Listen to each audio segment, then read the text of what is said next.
بسم الله الرحمن الرحيم. Au nom d'Allah, le tout miséricordieux, le très miséricordieux.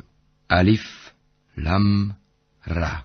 C'est un livre dont les versets sont parfaits en style et en sens, émanant d'un sage, parfaitement connaisseur.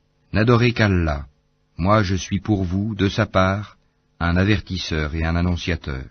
Demandez pardon à votre Seigneur. Ensuite revenez à lui. Il vous accordera une belle jouissance jusqu'à un terme fixé, et il accordera à chaque méritant l'honneur qu'il mérite. Mais si vous tournez le dos, je crains alors pour vous le châtiment d'un grand jour.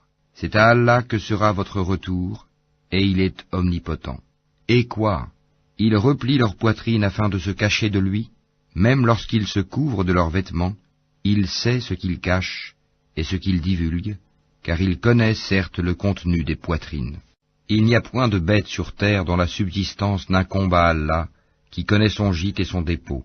Tout est dans un livre explicite. Et c'est lui qui a créé les cieux et la terre en 6 jours, alors que son trône était sur l'eau, afin d'éprouver lequel de vous agirait le mieux. Et si tu dis, vous serez ressuscités après la mort, ceux qui ne croient pas diront, ce n'est là qu'une magie évidente. Et si nous retardons pour eux le châtiment jusqu'à une période fixée, ils diront, qu'est-ce qui le retient? Mais le jour où cela leur viendra, il ne sera pas détourné d'eux, et ceux dont ils se moquaient les enveloppera. Et si nous faisons goûter à l'homme une grâce de notre part, et qu'ensuite nous la lui arrachons, le voilà désespéré et ingrat. Et si nous lui faisons goûter le bonheur, après qu'un malheur l'ait touché, il dira, les maux se sont éloignés de moi, et le voilà qui exulte plein de glorioles. Sauf ceux qui sont endurants et font de bonnes œuvres, ceux-là obtiendront pardon et une grosse récompense. Il se peut que tu négliges une partie de ce qui t'est révélé et que ta poitrine s'en sente compressée, parce qu'ils disent, que n'a-t-on fait descendre sur lui un trésor? Ou bien, que n'est-il venu un ange en sa compagnie? Tu n'es qu'un avertisseur, et Allah est le protecteur de toutes choses. Ou bien ils disent, il a forgé le Coran.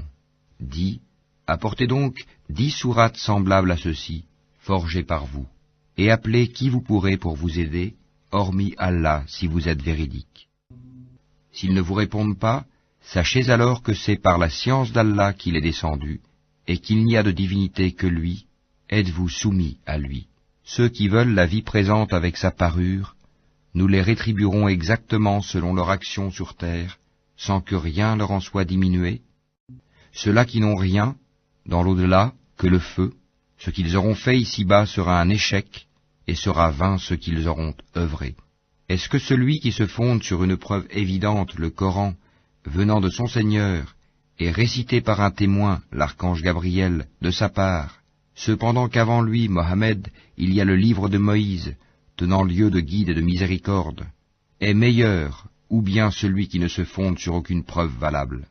Cela y croit, mais quiconque entre les factions n'y croit pas, aura le feu comme rendez-vous. Ne sois donc pas en doute au sujet de ceci, le Coran.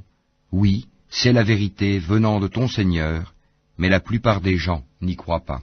Et quel pire injuste que celui qui forge un mensonge contre Allah. Ceux-là seront présentés à leur Seigneur, et les témoins, les anges, diront, voilà ceux qui ont menti contre leur Seigneur, que la malédiction d'Allah frappe les injustes, qui obstruent le sentier d'Allah aux gens, cherchent à le rendre tortueux, et ne croient pas en l'au-delà.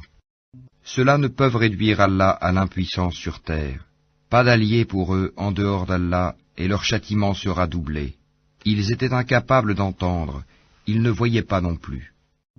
Ce sont ceux-là qui ont causé la perte de leurs propres âmes, et leurs inventions, idoles, se sont éloignées d'eux. Ce sont eux, infailliblement, qui dans l'au-delà seront les plus grands perdants. Certes, ceux qui croient font de bonnes œuvres et s'humilient devant leur Seigneur, voilà les gens du paradis où ils demeureront éternellement. Les 2 groupes ressemblent l'un à l'aveugle et au sourd, l'autre à celui qui voit et qui entend. Les 2 sont-ils comparativement égaux? Ne vous souvenez-vous pas? Nous avons déjà envoyé Noé à son peuple. Je suis pour vous un avertisseur explicite.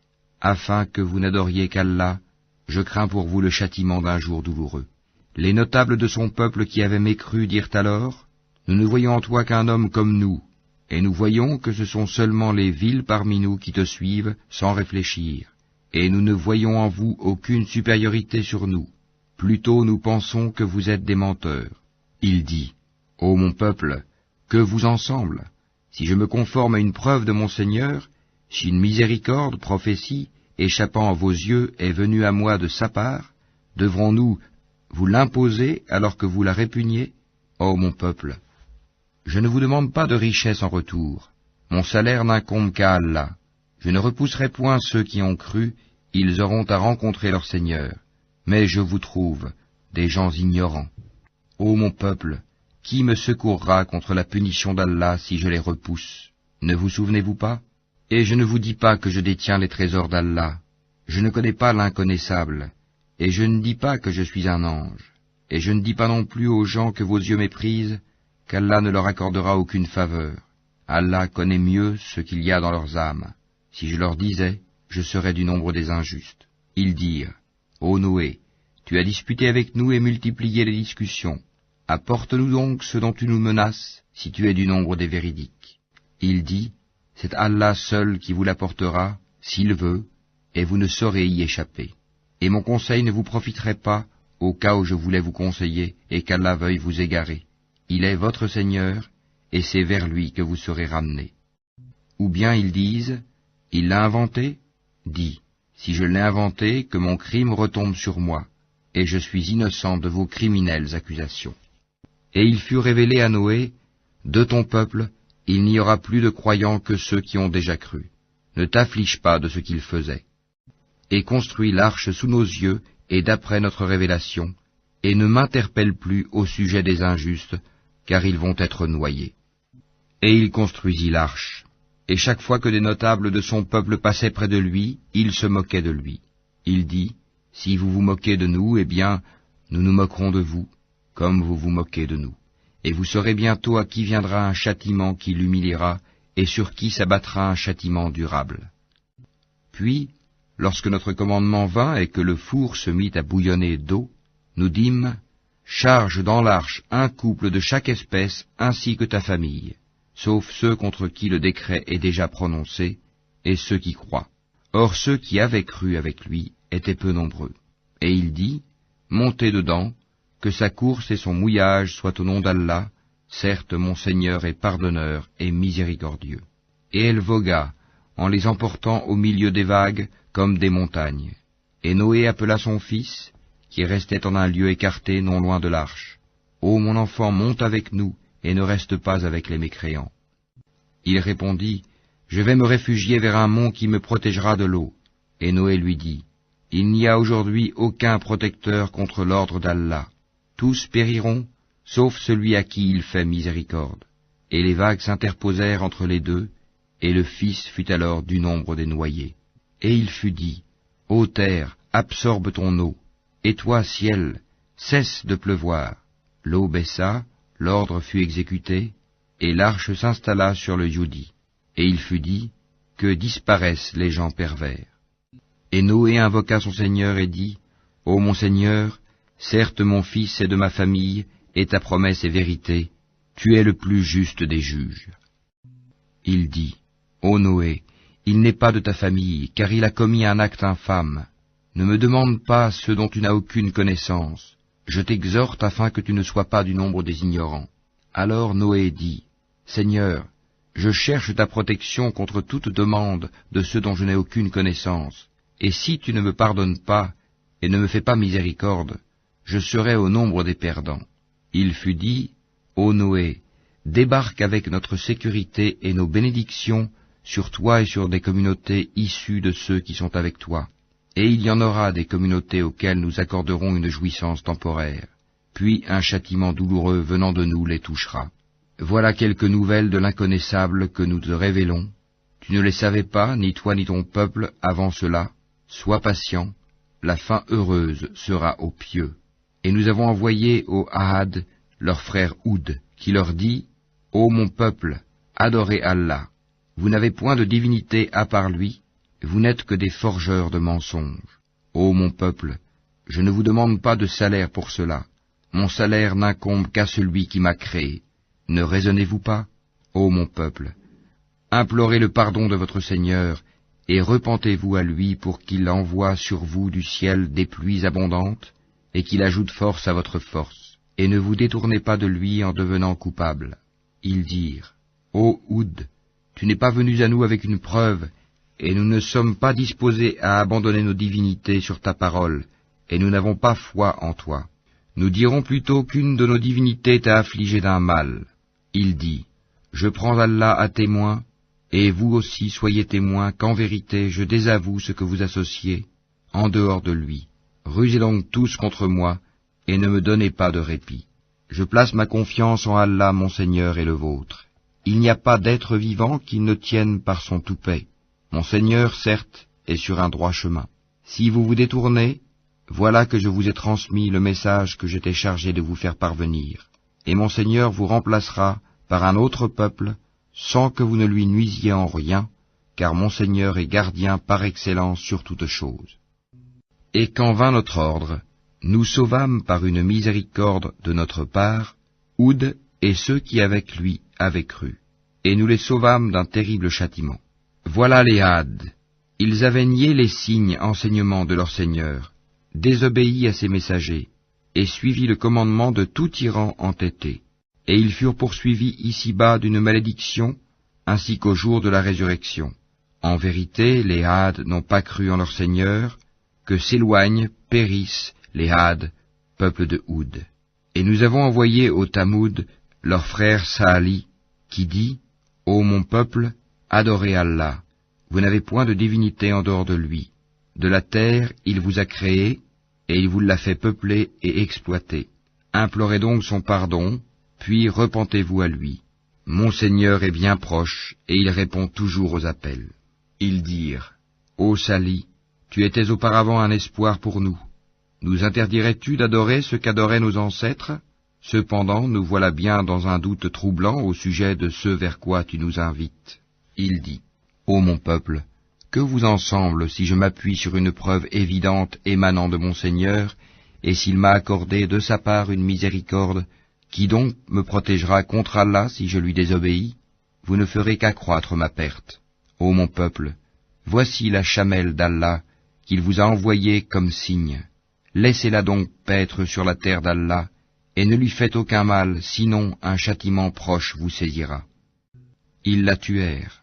Alors il leur dit, Jouissez de vos biens dans vos demeures pendant 3 jours encore. Voilà une promesse qui ne sera pas démentie. Puis, lorsque notre ordre vint, nous sauvâmes Sali et ceux qui avaient cru avec lui, par une miséricorde venant de nous, de l'ignominie de ce jour-là. En vérité, c'est ton Seigneur qui est le fort, le puissant. Et le cri saisit les injustes, et les voilà foudroyés dans leur demeure, comme s'ils n'y avaient jamais prospéré. En vérité, les Tamouds n'ont pas cru en leur Seigneur. Que périssent les Tamouds. Et nos émissaires sont certes venus à Abraham avec la bonne nouvelle, en disant « Salam ». Il dit « Salam », et il ne tarda pas à apporter un veau rôti. Puis, lorsqu'il vit que leurs mains ne l'approchaient pas, il fut pris de suspicion à leur égard et ressentit de la peur vis-à-vis d'eux. Ils dirent « N'aie pas peur, nous sommes envoyés au peuple de Lot. » Sa femme était debout, et elle rit alors.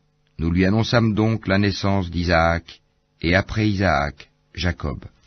Elle dit, « Malheur à moi, vais-je enfanter alors que je suis vieille, et que mon mari que voici est un vieillard? C'est là vraiment une chose étrange. » Ils dirent, « T'étonnes-tu de l'ordre d'Allah?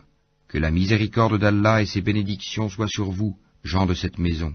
Il est vraiment digne de louange et de glorification. » Lorsque l'effroi eut quitté Abraham et que la bonne nouvelle l'eut atteint, voilà qu'il discuta avec nous en faveur du peuple de Lot. Abraham était certes longanime, très implorant et repentant. « Ô Abraham, renonce à cela, car l'ordre de ton Seigneur est déjà venu, et un châtiment irrévocable va leur arriver. » Et quand nos émissaires, anges, vinrent à Lot, il fut chagriné pour eux, et en éprouva une grande gêne.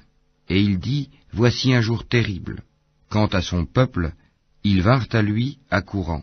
Auparavant, il commettait de mauvaises actions. Il dit, « Ô mon peuple, voici mes filles, elles sont plus pures pour vous. Craignez Allah donc, et ne me déshonorez pas dans mes hôtes. N'y a-t-il pas parmi vous un homme raisonnable? Ils dirent, tu sais très bien que nous n'avons pas de droit sur tes filles, et en vérité tu sais bien ce que nous voulons. Il dit, ah, si j'avais de la force pour vous résister, ou bien si je trouvais un appui solide. Alors les hôtes dirent, ô Lot, nous sommes vraiment les émissaires de ton Seigneur. Ils ne pourront jamais t'atteindre. Pars avec ta famille à un moment de la nuit, et que nul d'entre vous ne se retourne en arrière, exception faite de ta femme qui sera atteinte par ce qui frappera les autres. Ce qui les menace s'accomplira à l'aube.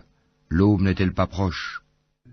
Et lorsque vint notre ordre, nous renversâmes la cité de fond en comble, et fîmes pleuvoir sur elle en masse des pierres d'argile succédant les unes aux autres, portant une marque connue de ton Seigneur, et elles, ces pierres, ne sont pas loin des injustes. Et nous avons envoyé aux Madian leur frère Chouaïb, qui leur dit, ô mon peuple, adorez Allah, vous n'avez point de divinité en dehors de lui, et ne diminuez pas les mesures et le poids. Je vous vois dans l'aisance, et je crains pour vous, si vous ne croyez pas, le châtiment d'un jour qui enveloppera tout. Ô mon peuple, faites équitablement pleine mesure et plein poids, ne dépréciez pas aux gens leur valeur, et ne semez pas la corruption sur terre. Ce qui demeure auprès d'Allah est meilleur pour vous si vous êtes croyants, et je ne suis pas un gardien pour vous. Ils dirent, ô Chouaïb, est-ce que ta prière te demande de nous faire abandonner ce qu'adoraient nos ancêtres, ou de ne plus faire de nos biens ce que nous voulons? Est-ce toi l'indulgent, le droit? Il dit, ô mon peuple, voyez-vous si je me base sur une preuve évidente émanant de mon Seigneur, et s'il m'attribue de sa part une excellente donation? Je ne veux nullement faire ce que je vous interdis. Je ne veux que la réforme autant que je le puis, et ma réussite ne dépend que d'Allah. En lui je place ma confiance, et c'est vers lui que je reviens, repentant. Ô mon peuple, que votre répugnance et votre hostilité à mon égard ne vous entraînent pas à encourir les mêmes châtiments qui atteignirent le peuple de Noé, le peuple de Houd, ou le peuple de Sali, et l'exemple du peuple de Lot n'est pas éloigné de vous.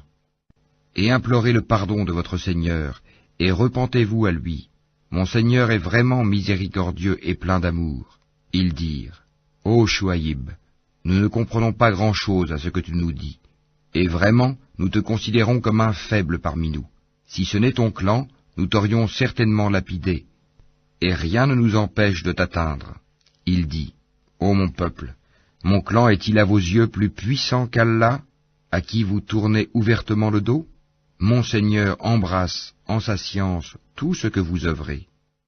Ô mon peuple, agissez autant que vous voulez, moi aussi j'agis. Bientôt vous saurez sur qui tombera un châtiment qui le déshonorera, et qui de nous est l'imposteur. Et attendez la conséquence de vos actes, moi aussi j'attends avec vous. Lorsque vint notre ordre, nous sauvâmes par une miséricorde de notre part Chouaïb et ceux qui avaient cru avec lui, et le cri terrible saisit les injustes, et ils gisèrent dans leur demeure, comme s'ils n'y avaient jamais prospéré, que les Madian s'éloignent comme les Tamoud se sont éloignés. Et nous avions envoyé Moïse avec nos miracles et une autorité incontestable à Pharaon et ses notables, mais ils suivirent l'ordre de Pharaon, bien que l'ordre de Pharaon n'avait rien de sensé. Il précédera son peuple au jour de la résurrection, il les mènera à l'Eigad du feu, et quel détestable Eigad! Et ils sont poursuivis par une malédiction ici-bas et au jour de la résurrection. Quel détestable don leur sera donné! Cela fait partie des récits que nous, Mohammed, te racontons concernant des cités. Les unes sont encore debout, tandis que d'autres sont complètement rasées. Nous ne leur avons fait aucun tort, mais ils se sont fait du tort à eux-mêmes. Leurs divinités qu'ils invoquaient en dehors d'Allah ne leur ont servi à rien quand l'ordre, le châtiment de ton Seigneur fut venu. Elles n'ont fait qu'accroître leur perte. Telle est la rigueur de la prise de ton Seigneur quand il frappe les cités lorsqu'elles sont injustes. Son châtiment est bien douloureux et bien dur. Il y a bien là un signe pour celui qui craint le châtiment de l'au-delà.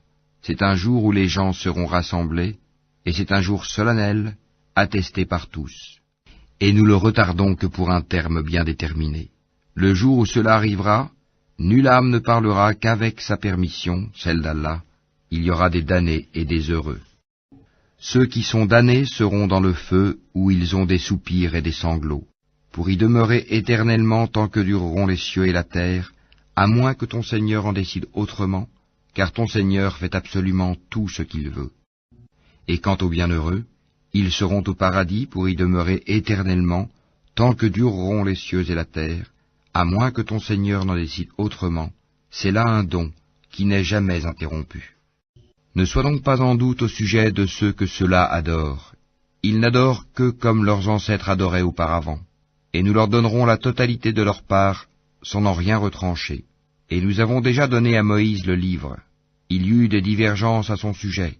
S'il n'y avait pas un décret préalable de la part de ton Seigneur, tout aurait été décidé entre eux, et ils sont à son sujet pleins d'un doute troublant.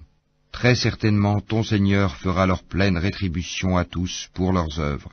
Il est parfaitement connaisseur de ce qu'ils font. Demeure sur le droit chemin comme il t'est commandé, ainsi que ceux qui sont revenus à Allah avec toi. Et ne commettez pas d'excès, car vraiment, il observe ce que vous faites. Et ne vous penchez pas vers les injustes, sinon le feu vous atteindrait. Vous n'avez pas d'allié en dehors d'Allah, et vous ne serez pas secourus. Et accomplis la salate aux deux extrémités du jour et à certaines heures de la nuit. Les bonnes œuvres dissipent les mauvaises. Cela est une exhortation pour ceux qui réfléchissent. Et sois patient, car Allah ne laisse pas perdre la récompense des gens bienfaisants. Si seulement il existait, dans les générations d'avant vous, des gens vertueux qui interdisent la corruption sur terre. Hélas, il n'y en avait qu'un petit nombre que nous sauvâmes, alors que les injustes persistaient dans le luxe exagéré dans lequel ils vivaient, et ils étaient des criminels. Et ton Seigneur n'est point tel à détruire injustement des cités dont les habitants sont des réformateurs. Et si ton Seigneur avait voulu, il aurait fait des gens une seule communauté, or ils ne cessent d'être en désaccord entre eux. Sauf ceux à qui ton Seigneur a accordé miséricorde, c'est pour cela qu'il les a créés. Et la parole de ton Seigneur s'accomplit. Très certainement je remplirai l'enfer de djinns et d'hommes, tous ensemble. Et tout ce que nous te racontons des récits des messagers, c'est pour en raffermir ton cœur. Et de ceci t'est venue la vérité, ainsi qu'une exhortation et un rappel aux croyants. Et dis à ceux qui ne croient pas, œuvrez autant que vous pouvez, nous aussi nous œuvrons. Et attendez, nous aussi nous attendons. À Allah appartient l'inconnaissable des cieux et de la terre, et c'est à lui que revient